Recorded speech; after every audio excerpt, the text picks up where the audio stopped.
En el fondo del océano Atlántico yace un acorazado alemán que con solo mencionar su nombre ya infundía terror en los primeros días de la Segunda Guerra Mundial. El Bismarck. La máquina asesina más avanzada de Hitler, totalmente blindado y magníficamente armado. No teníamos nada con lo que hacerle frente. La Marina Real Británica se pone en marcha en un intento desesperado por frenarlo. Nuestro objetivo era hundirlo. Acompañaremos al Bismarck en su letal viaje inaugural, paso a paso. Contaremos con los testimonios de los últimos supervivientes que aún siguen con vida y examinaremos detenidamente los restos del barco. Deconstruiremos la batalla final por hundir una de las armas marinas más temibles de la historia.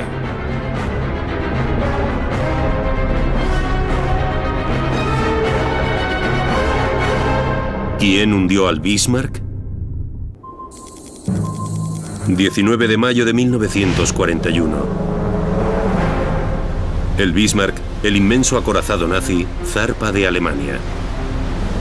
Le acompaña el crucero de batalla Prinz Eugen. Su misión secreta, cuyo nombre en clave era Operación Rin, es adentrarse con sigilo en el océano Atlántico y sembrar el caos entre las embarcaciones británicas y aliadas. Bajo el mando del almirante Günther Lütjens y el capitán Ernst Lindermann, la tripulación del Bismarck, compuesta por más de 2000 marineros alemanes, inicia el viaje inaugural de este superbarco de última generación.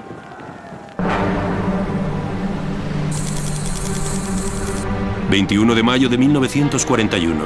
el Bismarck y el Prinz Eugen llegan a un fiordo de Noruega ocupada por los alemanes. La tripulación disfruta de los que serían sus últimos momentos de paz y tranquilidad antes de entrar en combate. Hacía un día estupendo cuando anclamos en el fiordo. Nos dejaron pasear por la cubierta. La mayor parte de la tripulación del Bismarck es joven e inexperta y está encantada de ir a bordo de un flamante barco acorazado que consideran invencible.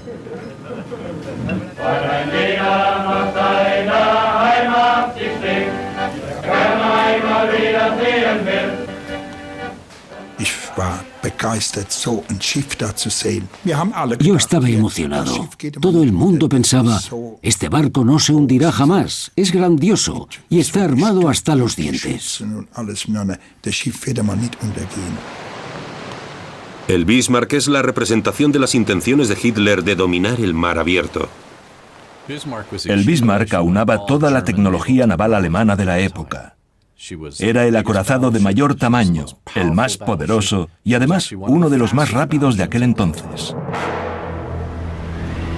Pesa más de 53.000 toneladas y mide 251 metros de eslora. Pese a su tamaño descomunal y a su fuerte blindaje, es capaz de navegar a unos 56 kilómetros por hora. Y por si fuera poco, el Bismarck está repleto de artillería muy potente. Cada uno de sus enormes cañones de 38 centímetros de diámetro podría lanzar un vehículo pequeño a 35 kilómetros. El fuego combinado del Bismarck, con sus 8 cañones de 38 centímetros de diámetro disparando a la vez, podía lanzar un total de casi 7.000 kilos de acero contra su enemigo. Los alemanes confiaban plenamente en que el Bismarck decantaría la guerra marítima a su favor. No podían ni imaginar las dificultades que aguardaban a su barco recién estrenado. Mañana del 21 de mayo de 1941, la tripulación del Bismarck espera órdenes en breve para llevar a cabo su misión secreta al amparo de la oscuridad. Pero se quedan atónitos por lo que ven en lo alto del cielo. Me pregunté, ¿qué hacía aquí ese avión? Era un Spitfire, no había duda. Un avión británico de reconocimiento divisa al Bismarck y el Prinz Eugen y toma esta famosa fotografía. El plan germano de mantener en secreto la misión del Bismarck se viene abajo. Los británicos saben que el peligro es inminente y que el Bismarck supone una gran amenaza. En la Marina Real Británica sabíamos que era un barco que teníamos que destruir, acorralarlo primero, atacarlo y hundirlo. Entre 1900 y 1941, el único enemigo que le queda a Alemania es Gran Bretaña. Pese a los estragos causados por los bombardeos germanos, el país no baja los brazos. La Marina Real controla los mares, pero el Bismarck supone un gran desafío incluso para sus mejores barcos. Los británicos tienen que encontrarlo y eliminarlo. En la noche del 21 de mayo de 1941, los barcos alemanes, pese a haber sido avistados por los británicos, zarpan de Noruega para llevar a cabo la Operación Rin. Antes de partir, el Prinz Eugen llena los depósitos de combustible. El Bismarck no lo hace. Una decisión que más adelante atormentará a los alemanes.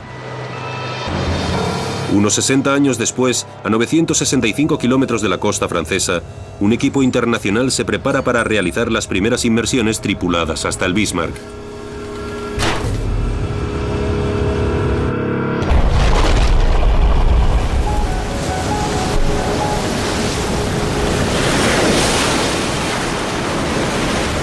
A bordo de la nave de investigación van dos veteranos alemanes del Bismarck, que hoy regresan a uno de los momentos más traumáticos de sus vidas.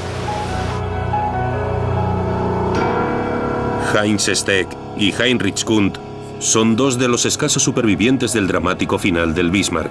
Tan solo 116 de sus 2.200 marineros pudieron ser rescatados. Esto me evoca recuerdos que borré hace mucho tiempo.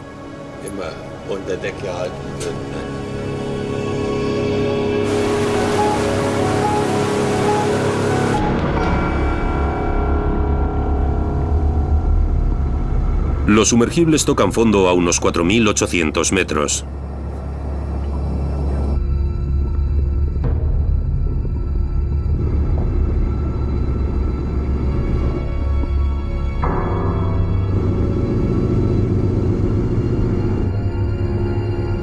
Con la ayuda de potentes focos y por primera vez desde mayo de 1941, el ojo humano atisba directamente las cubiertas del Bismarck. Los sumergibles van a explorar los restos del descomunal naufragio de proa a popa durante 12 horas, hasta que la falta de oxígeno y los niveles de combustible los obliguen a retirarse.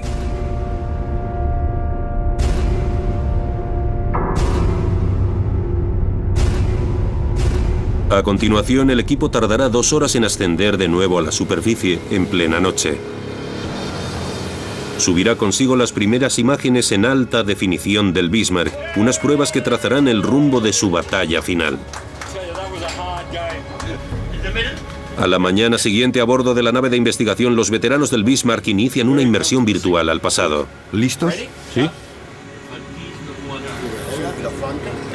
Heinz Steg y Heinrich Kund observan lo que quedó del Bismarck.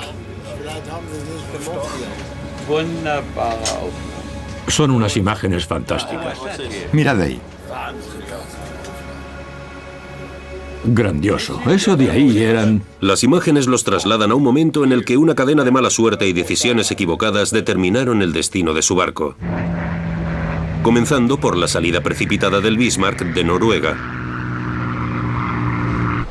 Noche del 21 de mayo de 1941.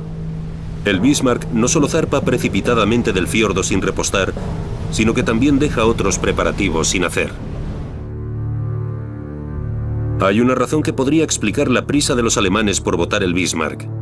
El Ministerio de Marina alemán confía en que las largas noches del Ártico cubran la irrupción del acorazado en el Atlántico. Pero en el mes de mayo, las noches son cada vez más cortas y el tiempo se agota. Conscientes de las intenciones germanas de asaltar el Atlántico, 2 cruceros británicos vigilan el estrecho de Dinamarca, una de las posibles entradas al Atlántico. El 23 de mayo avistaron las embarcaciones alemanas. Cuando el Bismarck se topó con los cruceros pesados Suffolk y Norfolk en el estrecho de Dinamarca, disparó rápidamente sus cañones de mayor calibre contra ambas naves, lo cual dejó inhabilitada su antena de radar principal. Por primera vez en su viaje inaugural, el poderoso acorazado tronó, pero solo se hizo daño a sí mismo. La antena de radar delantera del Bismarck, instalada a toda prisa, no resiste la sacudida de su potente armamento. Ahora su capacidad de radar es considerablemente menor. Esto provocó que el Bismarck y el Prinz-Eugen cambiasen sus posiciones. El Prinz-Eugen, que pasa inadvertido para los británicos y que conserva intactos todos sus radares, se pone en cabeza. Mientras tanto, las unidades pesadas británicas se acercan desde el sur. El flamante acorazado Príncipe de Gales y el mítico buque insignia de la Marina Real Británica, el Hood. Votado en 1918, su exitosa carrera le hizo ganarse el sobrenombre de Mighty Hood, el poderoso Hood. La gente creía que era imposible que el Hood se hundiese. No hay ningún barco que lo sea, pero vivían con esa fantasía en la cabeza. Con el Suffolk y el Norfolk pisándoles los talones, los barcos alemanes navegan a toda máquina hacia el Atlántico y hacia su primera batalla. A bordo del Príncipe de Gales, los preparativos van viento en popa. Logramos trazar el rumbo y la posición del Bismarck y calcular a qué hora exactamente nos encontraríamos con él por la mañana. Sin duda, fue muy emocionante saber que íbamos a librar una batalla infernal a las 5:30 de la mañana, que si no recuerdo mal, fue la hora a la que ocurrió. Es a las 5:35 de la mañana cuando el Prinz-Eugen, seguido por el Bismarck, detecta los dos barcos británicos en el horizonte. Pensábamos que no podía pasarnos nada. El Bismarck era invencible y arrasaríamos con todo.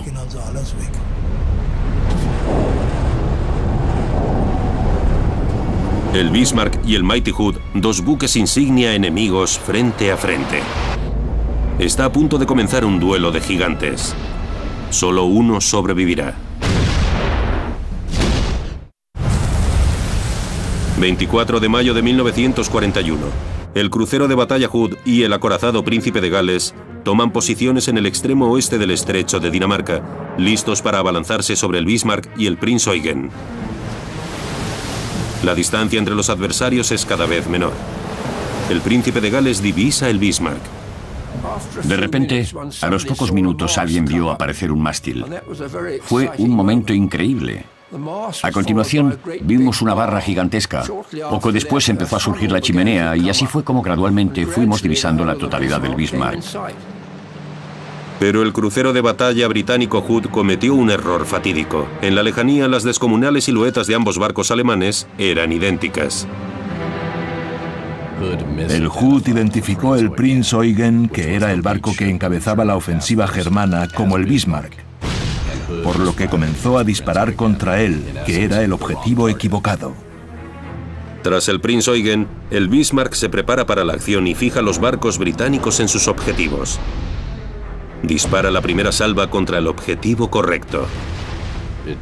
Sacudió el Hood prácticamente de inmediato. Incluso sin su radar activo, los sofisticados sistemas de puntería del Bismarck funcionan a la perfección. De nuevo otra ráfaga. Saben que están disparando muy bien. Salían chorros de agua altísimos debido a los enormes proyectiles. Con cada salva, las armas acorralaban aún más el Hood. Los cañonazos que pasaban de largo sonaban como un montón de trenes express.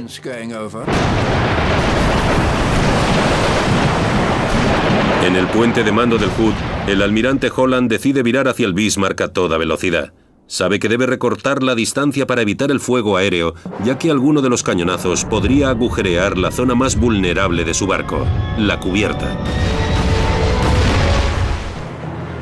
El Bismarck también cambia el rumbo para obtener una posición óptima de disparo y permitir que sus torretas de proa y popa, todo su potencial, puedan disparar contra el Hood.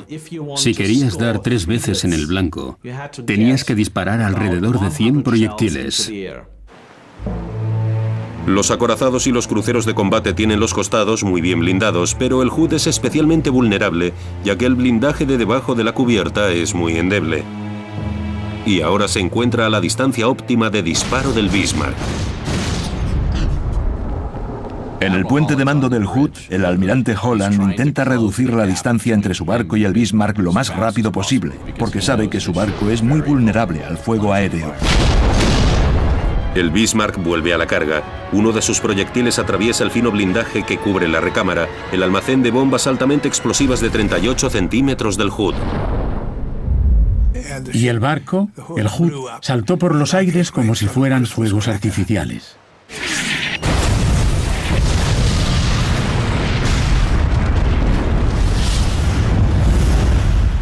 Fue un impacto tremendo.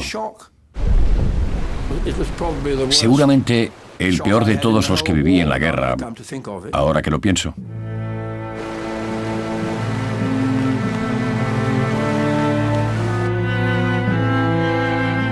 En un duelo que apenas duró 8 minutos, la tripulación de más de 1.400 hombres del Hood desapareció al instante. Solo 3 sobrevivieron. Esto nos convenció aún más a todos los que estábamos en la Marina Real que, pasara lo que pasara, debíamos intentar al menos arrinconar el Bismarck. Es una gran victoria para los alemanes, pero durante la batalla, el príncipe de Gales asesta un golpe que cambiará el destino del Bismarck. Un proyectil de 35 centímetros procedente de sus cañones principales destroza completamente la proa del Bismarck. Rompe un depósito de combustible y el agua empieza a entrar en él. La bomba cae cerca de la cubierta del Bismarck y abre un agujero enorme cerca de la línea de flotación en el lado opuesto. La tripulación del Bismarck se da cuenta de los daños ocasionados y los alemanes comprenden las graves consecuencias que pueden acarrear. Cerca de 1.000 toneladas de combustible quedaron inservibles, lo cual privó al Bismarck del valioso combustible que necesitaba para su misión. Combustible para completar su misión de largo alcance en el Atlántico, unos depósitos que podría haber llenado en Noruega cuando aún se encontraba en aguas controladas por los alemanes, una decisión que ahora resulta primordial. Con su velocidad reducida, podía seguir disparando, pero ya no podía huir. Los daños son graves. El Bismarck sigue perdiendo combustible y no puede navegar a toda máquina. El almirante Lutyens pone rumbo al puerto francés más próximo ocupado por los alemanes con tal de reparar los daños. El Prinz Eugen, con nuevas órdenes, continúa por su cuenta. Después de solo 6 días en el mar, la Operación Rhin, la primera misión del Bismarck de atacar a los barcos aliados, se cancela. La carta ganadora de Hitler, el Bismarck, ha saboreado su primera batalla, su primer triunfo, y también el dolor de sus primeras heridas. El mito de su invulnerabilidad se desvanece. Para Gran Bretaña y la Marina Real solo existe un objetivo: hundir el Bismarck. El acorazado alemán corre hacia Francia, pero los barcos británicos le pisan los talones. La fuga de combustible es muy preocupante. El Bismarck debe navegar a velocidad reducida para asegurarse de llegar a puerto. Las naves británicas le siguen de cerca, manteniendo el contacto por radar. Uno de los cruceros británicos navega en zigzag para confundir a posibles submarinos alemanes. A bordo del Bismarck, el capitán Lindemann ordena girar a estribor al tiempo que el barco británico vira a babor. Cuando este gira de nuevo a estribor, el Bismarck escapa del alcance del radar británico y desaparece de sus pantallas. El Bismarck ha conseguido huir. No saben dónde está. Pero el almirante Lutyens no sabe que los británicos les han perdido la pista, ya que los alemanes continúan recibiendo las señales del radar de sus enemigos. El almirante transmite un exhaustivo informe de su situación a Berlín. Él pensó: los británicos saben dónde estoy en todo momento, así que puedo enviar este mensaje sin preocuparme por nada. Y ese fue su trágico error. Un error que influyó decisivamente en la caza del Bismarck. Durante este periodo, los británicos lograron fijar la señal de radio de los alemanes, y de este modo fueron capaces de triangular las direcciones de dichas señales, lo que les dio una posición aproximada de dónde se encontraba el Bismarck. Pero ¿dónde exactamente en la inmensidad del océano se encuentra el Bismarck? Los británicos enviaron los hidroaviones Catalina en su búsqueda. Uno de los aparatos vuela durante horas, aunque una capa de nubes obstaculiza su visión. Pero de pronto, como si de un milagro se tratase, en un claro del cielo, divisa algo en el agua. Sí, es el Bismarck. Han encontrado el Bismarck.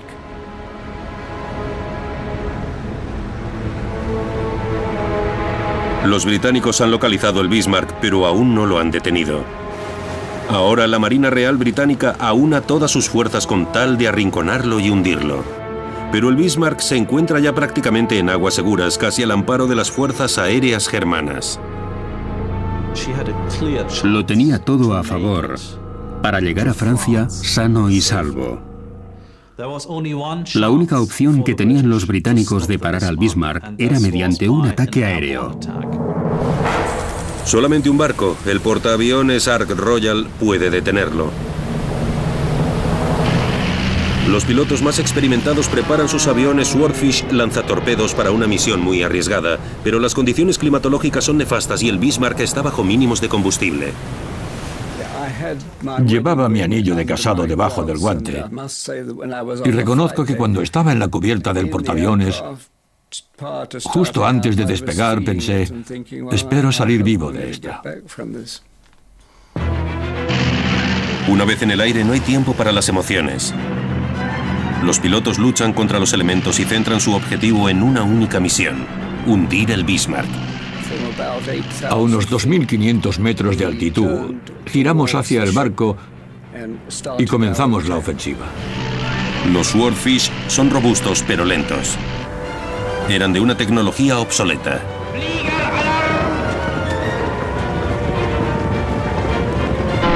Era el duelo de David contra Goliat.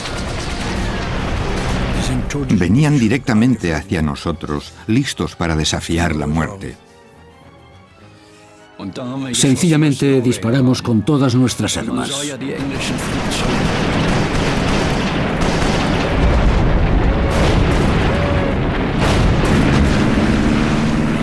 Pero por increíble que parezca, no derribaron ni un solo avión.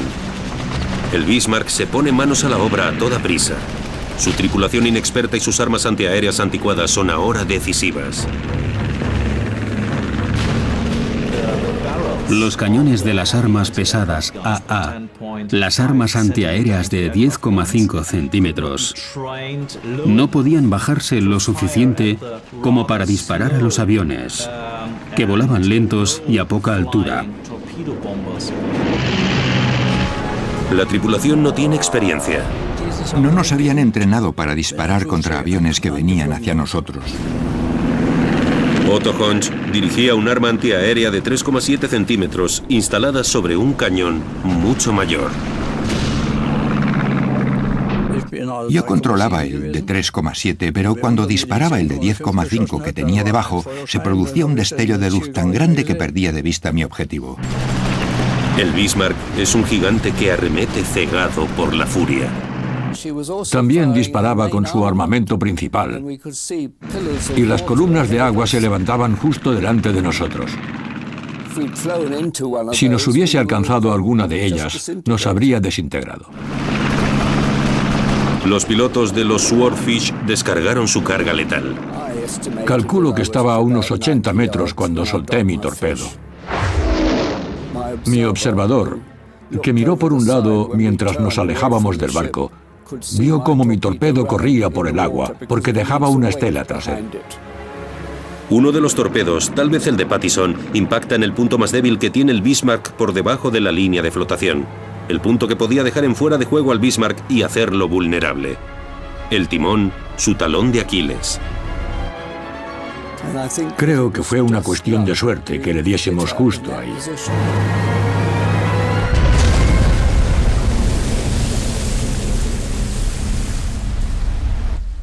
Ahí nos ganaron la partida. El sueño nazi de dominar el Atlántico se desvanece.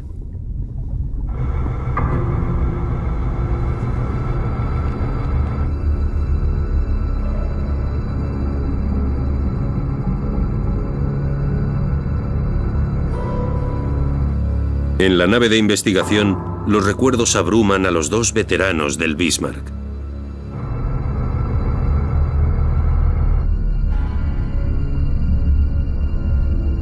Gracias a las imágenes submarinas, ambos viajan por unas cubiertas que conocían perfectamente y reviven los momentos en los que supieron que el Bismarck estaba en peligro.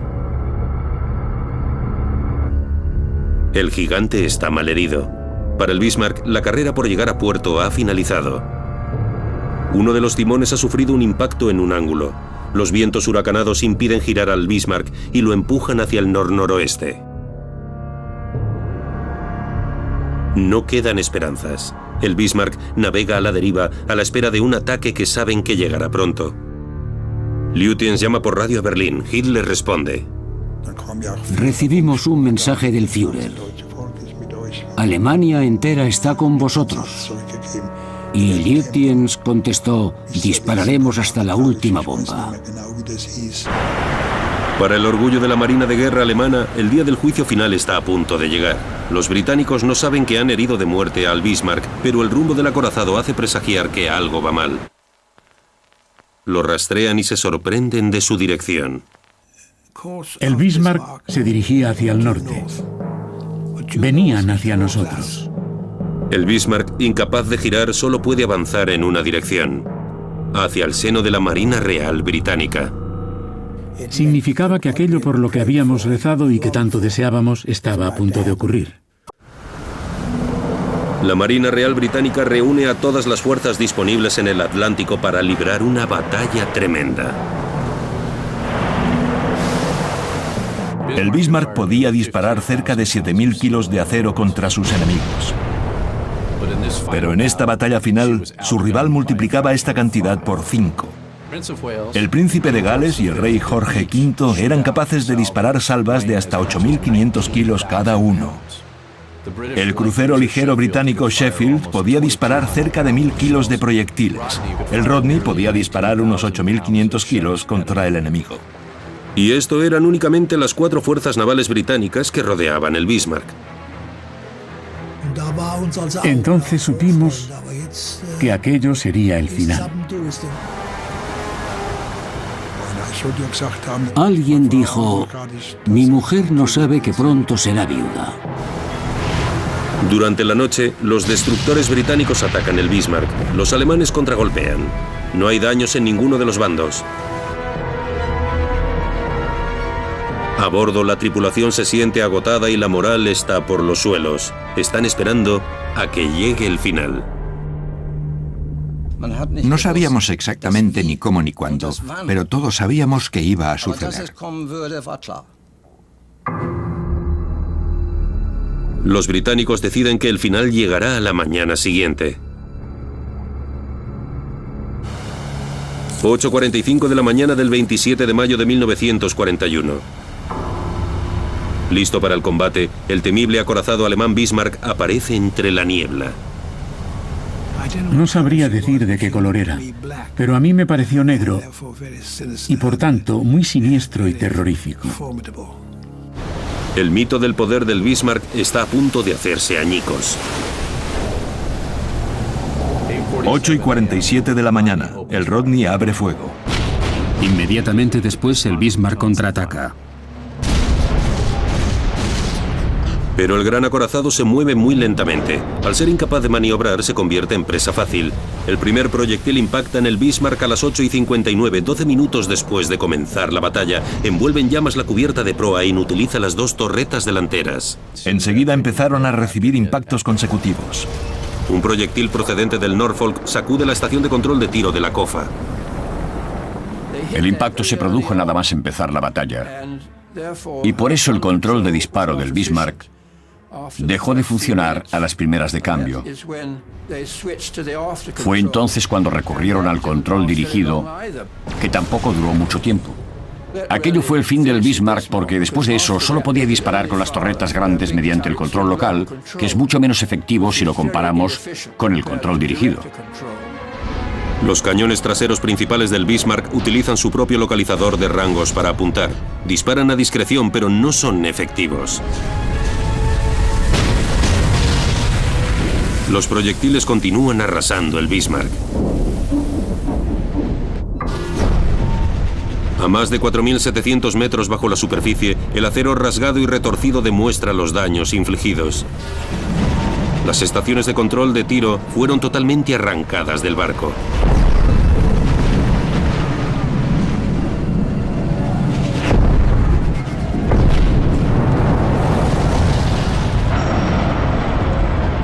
Las bombas impactaron en los hangares y en la catapulta del avión Arado 196.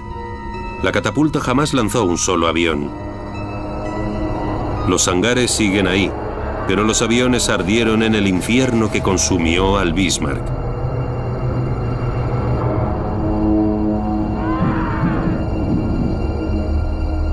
El acero, sometido a un calor extremo, liberó carbono, alimento para las bacterias de las profundidades del mar. Se están comiendo literalmente los restos del barco, creando estas inquietantes figuras en forma de carámbanos llamadas rusticles. Solo una de las torretas delanteras, llamada Anton, dispara un proyectil. Los británicos dan otro golpe decisivo. La torreta A del Bismarck está inutilizada. De pronto, la torreta B también queda inutilizada. Se produce una gran explosión y la parte trasera de la torreta B salta por los aires. Cuando un nuevo misil impacta en Anton, la metralla también daña la torreta Bruno y mata a casi todos los que se encuentran en esa parte del puente. Al hundirse el barco, las pesadas torretas se salieron de sus marcos, dejando estos grandes agujeros.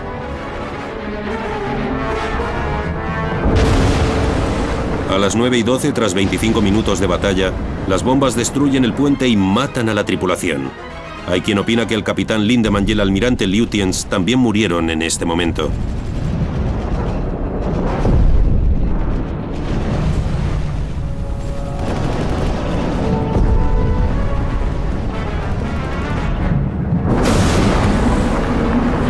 Ya sin sus directores principales, los equipos de artillería del Bismarck logran disparar varias salvas con el control local. A lo largo de todo el combate, se concentran únicamente en un barco. Disparan contra el Rodney y logran sacudirlo con unas cuantas salvas. Pero los alemanes no consiguen dar más en el blanco. El Rodney sigue contraatacando. Golpeaban el Bismarck una y otra vez. El Bismarck recibió impactos de proyectiles de todos los calibres que poseía la Marina Real Británica, de 40 centímetros, de 35, de 20, de 15 y de 12. Le llovían sin parar. El otrora orgulloso Bismarck se convierte en un matadero infernal. Los cañones antiaéreos quedan reducidos a escombros.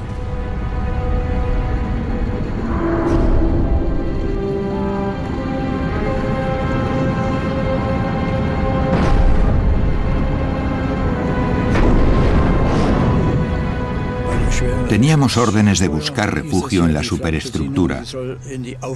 Me daba la impresión de que no estaba a salvo.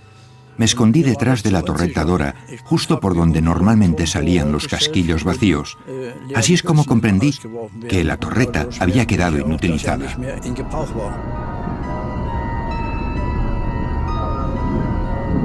La torreta Dora vuela por los aires justo antes de que la torreta César dispara su última salva. El humo obliga a la tripulación a abandonar el arma.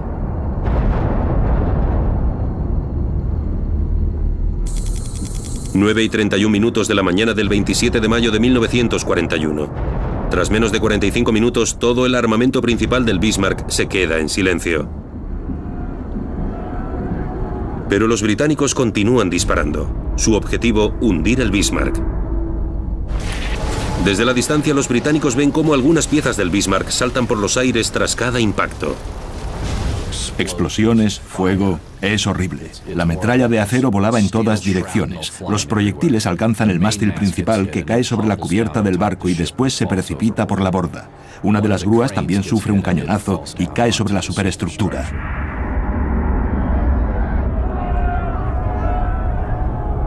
Un proyectil explota en la cantina delantera y mata a unos 200 hombres.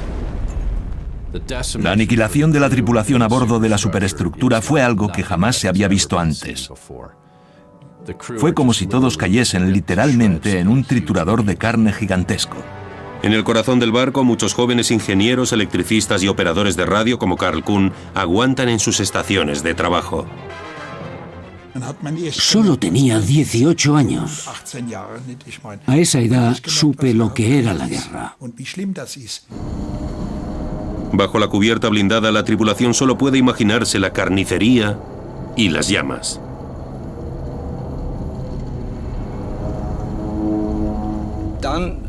Poco a poco comprendimos que cada vez disparábamos menos y que cada vez recibíamos más impactos.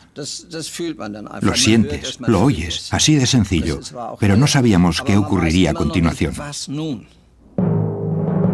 Cuando los cañones del Bismarck se silenciaron, la Marina Real fue acercándose a su objetivo. El Rodney y el KG-5 estaban cada vez más cerca, más cerca, más cerca, por lo que la elevación de sus cañones, que empezó aquí arriba, estaba ahora a esta altura, por la proximidad a su objetivo. El Rodney se acercó al Bismarck a una distancia que le permitía disparar a quemarropa con su artillería principal. Apenas 3 kilómetros separaban ambos barcos. Veían perfectamente cómo las explosiones hacían volar partes del barco que caían y se hundían en el océano. El Bismarck está rodeado de columnas de agua que se elevan debido a los proyectiles que le disparan los distintos barcos que van a por él. Con los cañones del Bismarck inutilizados, la situación se convierte en un sálvese quien pueda. Pero la mayoría de marineros no están familiarizados con el laberinto que recorre las entrañas del Bismarck. Yo estaba aterrorizado y corría en todas direcciones, porque no conocía todas aquellas cubiertas, escaleras y secciones. Simplemente siguieron su instinto: ascender. Te mueves mecánicamente, presa del miedo. Cuando encontrabas un agujero, trepabas por él. Y por fin vi algo de luz.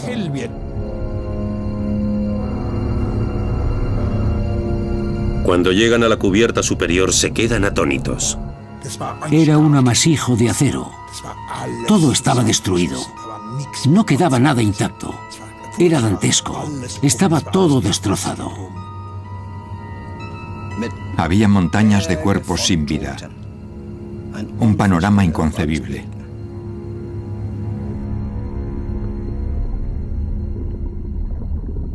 Y las bombas británicas seguían explotando. Lo único que podías hacer mientras los británicos seguían disparando era esconderte tras las torretas de cañones de 38 centímetros e intentar salvar la vida. Fue un infierno que no puede describirse con palabras.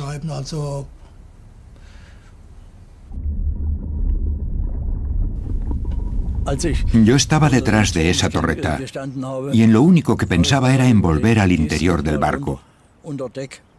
Quería ir a buscar la fotografía de mi prometida, pero decidí que lo mejor sería no hacerlo. Al igual que el soldado antiaéreo Honch, cada vez más y más marineros buscaban refugio tras la torreta D.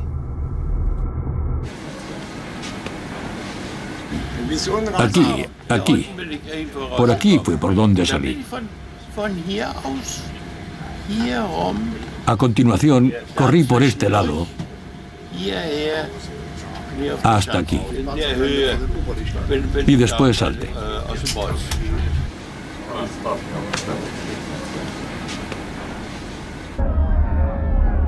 Los británicos vieron cómo los marineros saltaban a las gélidas aguas.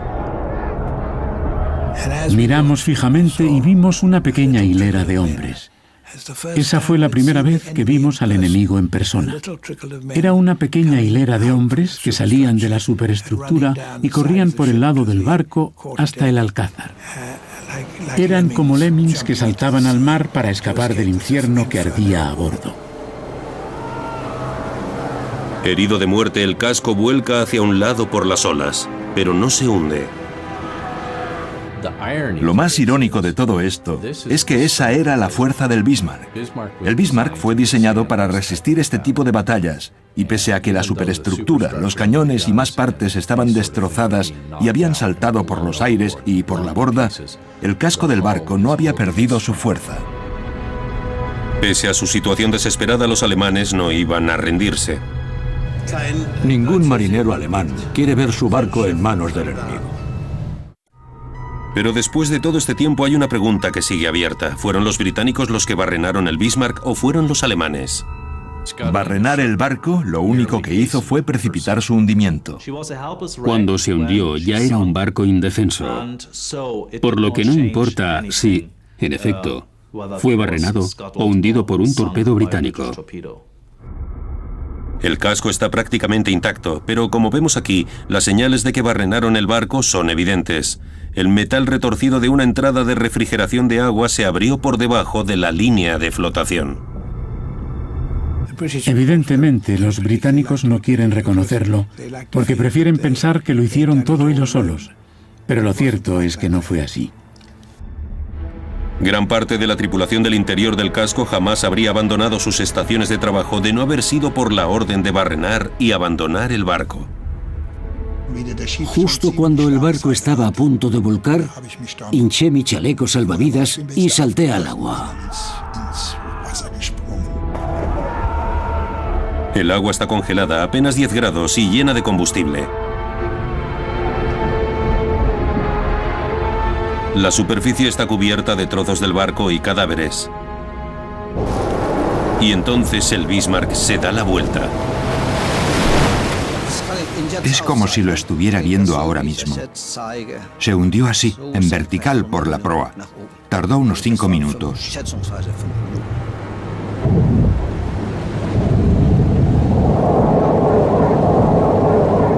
Finalmente el Bismarck desaparece.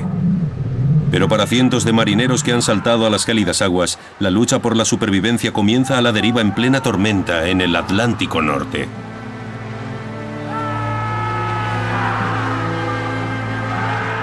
Lo único que quería era volver a ver a mi madre y a la novia que tenía entonces. No importaban el cómo ni el por qué. Simplemente quería hacerlo. Siguiendo la tradición naval, el crucero británico Dorsetshire recoge a los marineros alemanes. Al verse tan cerca del rescate, muchos cometen un error fatal. Nadaban hacia el barco. Las olas los empujaban hacia atrás y a continuación los empotraban de cabeza contra el casco. La fuerte marejada arrojó a algunos marineros contra el costado del barco, de cabeza. Quedaban inconscientes y acababan ahogándose. Para otros, fueron momentos de suerte o fatalidad los que decidieron entre la vida y la muerte. Los marineros ingleses nos tiraban cabos, extremos de cabos, como decían en la Marina Real. Pero entonces, cuando ya estabas a medio camino, un compañero tuyo se agarraba a él porque también quería que lo rescatasen, y volvíamos a caer. Aquellos que sobrevivieron quedaron profundamente agradecidos durante el resto de sus vidas. Lo repetiré una y otra vez. Los ingleses nos trataron como a hermanos, pese a que habían estado bombardeándonos media hora antes. Fue estupendo. Cuesta mucho comprenderlo. De pronto saltan las alarmas. Un submarino. La presencia de un submarino alemán nunca se confirmó, pero los británicos toman una decisión terrible.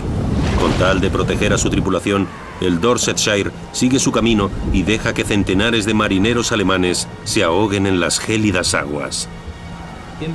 En la Operación Rhin, el triunfo y la tragedia están entrelazados de un modo muy curioso en ambos bandos. El triunfo inicial de los alemanes se llevó por delante a un acorazado británico y a más de 1.400 hombres. Pero la victoria final fue para los británicos, ya que el Bismarck y más de sus 2.000 tripulantes se hundieron en el frío Atlántico. Este fue el desastroso balance de la guerra.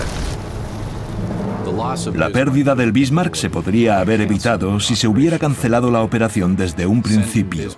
Enviar al Bismarck junto al crucero pesado Prinz Eugen contra los pronósticos que sabían que existían contra una marina muy superior como la Marina Real Británica fue, en mi opinión, una mala idea.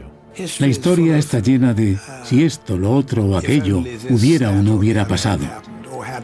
Pero así se escribe la historia. El Bismarck, la máquina asesina más terrorífica y avanzada de Hitler, cayó tras solo 9 días en el mar y quedó sepultada para siempre en las profundidades del Océano Atlántico.